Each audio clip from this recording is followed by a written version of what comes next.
Una red de sobornos por el gobierno de Chihuahua, el PRI y el gobierno de Enrique Peña Nieto volvió a ser revivida por la Suprema Corte de Justicia de la Nación.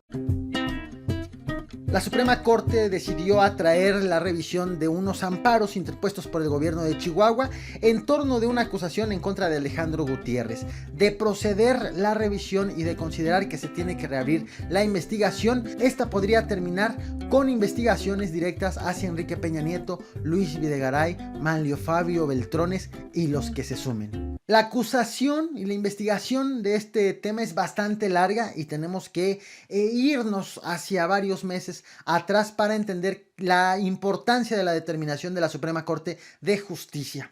De entrada, hablamos de aquel momento de la administración de Enrique Peña Nieto, cuando los protagonistas eran él como presidente de la República, Alberto Elías Beltrán, quien era encargado de despacho de la Procuraduría General de la República, Luis Videgaray, cuando fue secretario de Hacienda, Manlio Fabio Beltrones cuando fue dirigente del PRI a nivel nacional, Alejandro Gutiérrez cuando fue secretario general también del PRI y cuando César Duarte era gobernador de Chihuahua.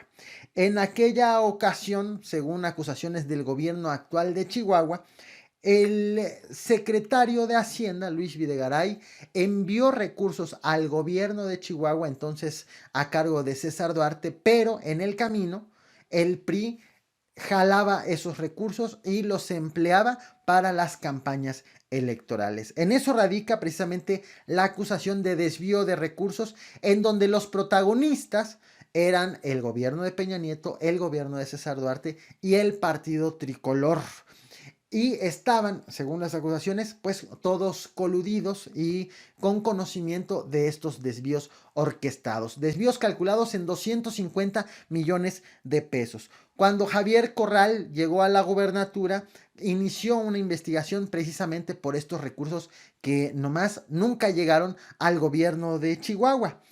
Como estaba investigando, la investigación comenzó por el lado de Alejandro Gutiérrez, quien fue secretario general adjunto del PRI cuando ocurrieron esos movimientos. El gobierno de Enrique Peña Nieto decidió quitarle la investigación al gobierno de Chihuahua, al gobierno de Javier Corral. Mucho se dijo que en realidad era por la preocupación de que si le seguía investigando, pues obviamente iba a llegar a las altas esferas del PRI y de la administración de Peña Nieto hasta a él mismo. De tal forma que decide quitarle la investigación al gobierno de Chihuahua para que sea ya no la Fiscalía chihuahuense, sino la Procuraduría General de la República la que esté a cargo de estas investigaciones. Atrajo el caso finalmente y lo que justificó para quitarle la investigación fue que el delito fue planeado en la Ciudad de México y por lo tanto es de competencia federal.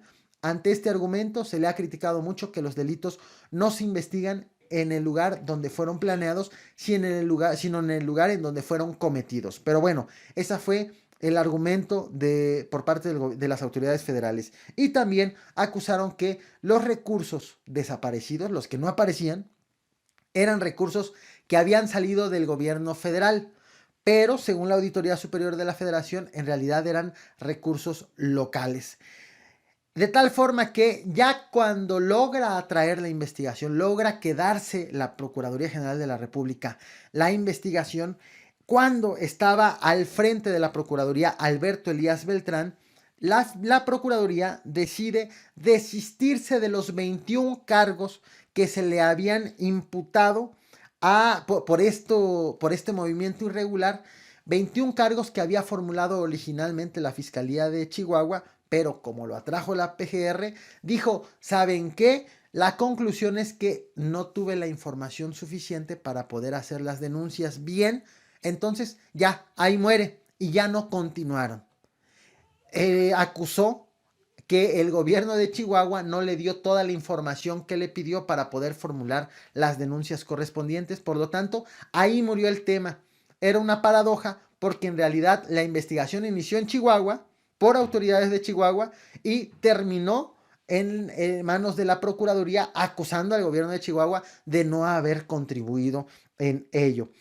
Así terminó la historia con esta paradoja, pero además el gobierno de Chihuahua quiso mantener vivas las investigaciones, diciendo que mejor se regresara esa investigación, que la recuperara la Fiscalía de Chihuahua para que dieran continuidad a las investigaciones, acusando el gobierno de Chihuahua que es víctima de este desfalco. Sin embargo, le fue negada esta atribución porque consideraron que una persona moral, que en este caso es el gobierno de Chihuahua, no puede ser declarada víctima.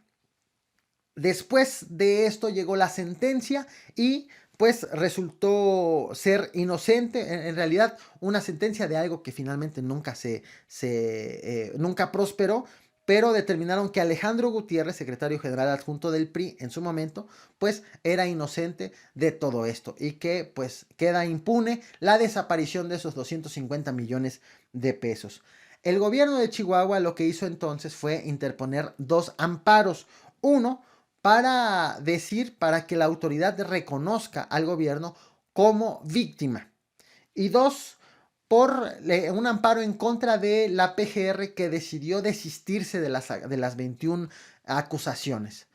Esos 2 amparos finalmente fueron avanzando, fueron prosperando. A la par, el gobierno de Chihuahua inició un proceso en contra de Alejandro Gutiérrez, pero por otros delitos, por otros tipos de desvíos que ya no eran de competencia de la PGR, y logró que tuviera una sentencia Alejandro Gutiérrez. Y los amparos finalmente fueron promovidos por el gobierno de Chihuahua, llegaron a los colegiados de circuito. Resulta que ayer en los colegiados de circuito dijeron que el tema es tan importante que la Suprema Corte de Justicia de la Nación tiene que estar enterada y tiene que ser quien emita las resoluciones de si admite los amparos presentados o solicitados por el gobierno de Chihuahua o no.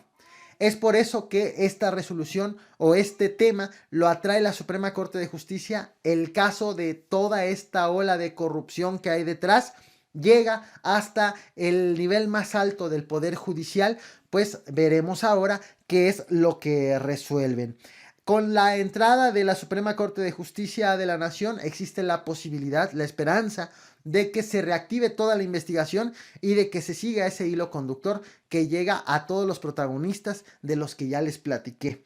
Y también el reto está en ver si una persona moral puede ser considerada como víctima, además de que puede enfrentar ciertas resistencias debido a que la Suprema Corte va a revisar algo que ya fue juzgado, algo que ya quedó en que no iba a dar más.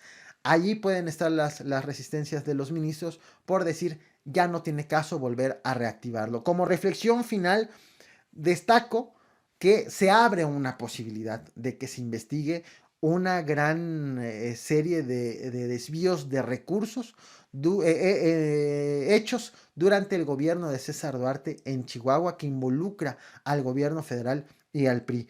Pero es una posibilidad. Ya hace meses hubo un enfrentamiento entre el gobernador de Chihuahua, Javier Corral, con Luis María Aguilar, con el ministro Luis María Aguilar, por considerar que la Suprema Corte estaba, o el Poder Judicial en general, estaba protegiendo al gobierno de Peña Nieto precisamente en torno a estas investigaciones.